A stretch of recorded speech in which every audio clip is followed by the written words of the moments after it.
জমি সংক্রান্ত মামলায় গ্রেপ্তার নকশালবাড়ি পঞ্চায়েত সমিতির কর্মাধ্যক্ষ তথা তৃণমূল নেতা আশরাফ আনসারী। নকশালবাড়ি ভূমি ও ভূমি রাজস্ব দপ্তরের আধিকারিকের অভিযোগের ভিত্তিতে গ্রেপ্তার পঞ্চায়েত সমিতির পূর্ত কর্মাধ্যক্ষ। গত 12ই জুলাই নকশালবাড়ি সেবেদুল্লাহ মৌজায় সরকারি জমি সংক্রান্ত বিষয়ে নকশালবাড়ি থানায় অভিযোগ দায়ের করেছেন নকশালবাড়ি ভূমি ও ভূমি রাজস্ব দপ্তরের আধিকারিক। আর এই ঘটনার তদন্তে নেমে 19শে জুলাই প্রথমে দুজনকে গ্রেপ্তার করে পুলিশ।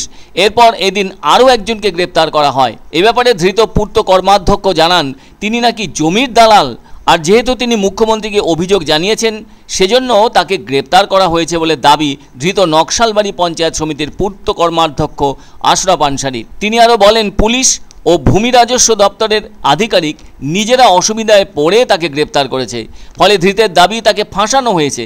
এদিকে তার বিরুদ্ধে অভিযোগ 60 বিঘা সরকারি জমির বেআইনি কাগজপত্র তৈরি করে সেসব বিক্রি করার সাথে সরাসরি যুক্ত। যিনি গ্রেপ্তার হয়েছেন সেই আশরাফ আনসারী তৃণমূল কংগ্রেস পরিচালিত নকশালবাড়ি পঞ্চায়েত সমিতির পূর্ত কর্মাধ্যক্ষ এবং হাতিঘিসা তৃণমূলের অঞ্চল সভাপতি। মঙ্গলবার তাকে শিলিগুড়ি মহকুমা আদালতে তোলা হয়।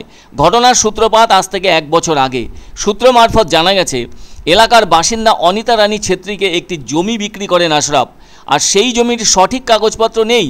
অনিতা দেবী বুঝতে পেরেছেন যে তিনি প্রতারিত হয়েছেন, সেজন্য নকশালবাড়ি থানায় আশরাফ আনসারীর নামে অভিযোগ দায়ের করেন। সেই অভিযোগের ভিত্তিতে তদন্ত শুরু হয় নকশালবাড়ি থানার পক্ষ থেকে। এদিকে এরই মাঝে মুখ্যমন্ত্রী জমি দখল নিয়ে সরব হন। সেই সময় সুযোগ বুঝে ওই তৃণমূল নেতা আশরাফ আনসারী ওরফে মিন্টু উল্টে অনিতা রানী ছেত্রী ও স্থানীয় বাসিন্দা সুব্রত সরকারের বিরুদ্ধে জমি দখলের অভিযোগ দায়ের করেন। এদিকে এদিন তাকে ভূমি রাজস্ব দপ্তরের আধিকারিকের অভিযোগের ভিত্তিতে গ্রেপ্তার করতেই তীব্র অস্বস্তিতে পড়েছে শাসক শিবির। এর আগে ডাবগ্রাম ফুলবাড়িতে ওই ব্লকের দলের সভাপতি দেবাশিস প্রামাণিক ও কার্যকরী সভাপতি গৌতম গোস্বামী গ্রেপ্তার হয়েছেন। গজলডোবাতেও একাধিক রিসর্টে অভিযান চালানো হয়। নিশ্চয়ই মনে আছে আশরাফের অভিযোগের ভিত্তিতে 19শে জুলাই অনিতা রানী ছেত্রী ও সুব্রত সরকার গ্রেপ্তার হয়েছিল, কিন্তু কাগজপত্র খতিয়ে দেখে আদালত তাদের দুজনকেই জামিন দিয়ে দিয়েছে। এরপর অনিতা ও সুব্রতর দেওয়া কাগজপত্রের ভিত্তিতে তদন্ত এগিয়ে পুলিশ ওই দাপুটে তৃণমূল নেতা তথা পূর্ত কর্মাধ্যক্ষকে গ্রেপ্তার করল। আশরাফের বিরুদ্ধে সুব্রত সরকার অভিযোগ করে বলেন এলাকার একজন শাসক নেতা হিসেবেই দাপট আশরাফ আনসারীর।